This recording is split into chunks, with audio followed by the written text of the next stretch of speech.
Elísabet, fyrsti hringurinn núna hjá þessum 15 hlaupurum sem að hlaupa bakarslaupið. Segðu hvernig svona undirbúningurinn? Langur aðdragandi að þessu eða hvernig þetta eiginlega? Hvernig valið í liðið og svona? Já, það má segja það að þetta sé búin að vera meira en 2 ára aðdragandi að þessari keppni þegar við í náttúruhlaupum héldum fyrsta bakarslaupið í september 2020. Þá var það svona byrjunin að því að fara koma Íslandi inn í þessa heimsmeistarakeppni og við gerðum það með því að halda þessar undankeppnir. Við erum með bakar náttúruhlaupa í Heiðmörk og svo bættum við bakarðinum í Öskjuhlíð í síðasta vor og þetta voru svona undankeppnir.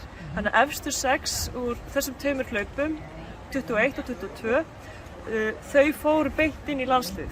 Þannig að þau voru að keppast sæti í liðið og síðan restin af sætunum þau fóru til þeirra sem voru næst í röðinni út frá árangri alveg frá árinu september 2020.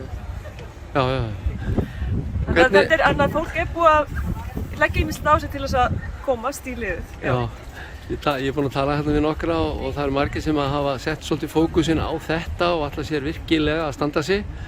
Hvernig finnst þér svona liðsheildin gagnvart á þessari liðakeppni sem í gangi? Það liðakeppni í gangi, ekki satt? Jú, þetta er landsliðakeppni, þannig að þau eru að safna saman eins mörgum hringjum og þau geta bara þangað til að það bara einn eftir.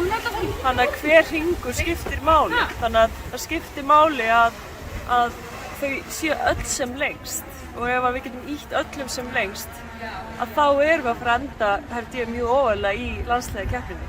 Já.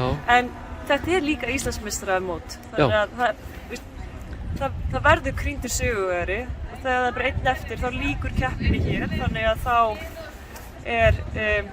erum við með Íslandsmeistara og sá aðili, hann fær þátttökurétt í heimsmeistaramót einstaklinga sem að verður hérna í Tennessee, Bandaríkjunum, eftir ár. Já, þannig að í rauninni samt ef að gefum okkur þá stöðu að einhver sé einn eftir og vitið þið stöðuna annar stað, þannig að segjum að það myndi þurfa að hlaupa 5 hringi viðbót til þess að vinna eða koma sér í sætið eitthvað. Já, við náttúrulega fylgjumst grannt með keppninni allri. Þegar við erum komin langt inn í þessa keppni, mögulega er eitthvað land sem að fer bara upp í 24 hringi. Já. Þannig að við fylgjumst þetta með þegar löndin fara að detta út og við viljum auðvitað vera eins lengi inn í keppninni. Já. En við förum ekki lengra en bara síðasti maðurinn hér. Já, þannig að hann er ekki að hlaupa 10 hringi. Nei, hann mun ekki hlaupa 1. Keppninni hér bara lýkur. Já.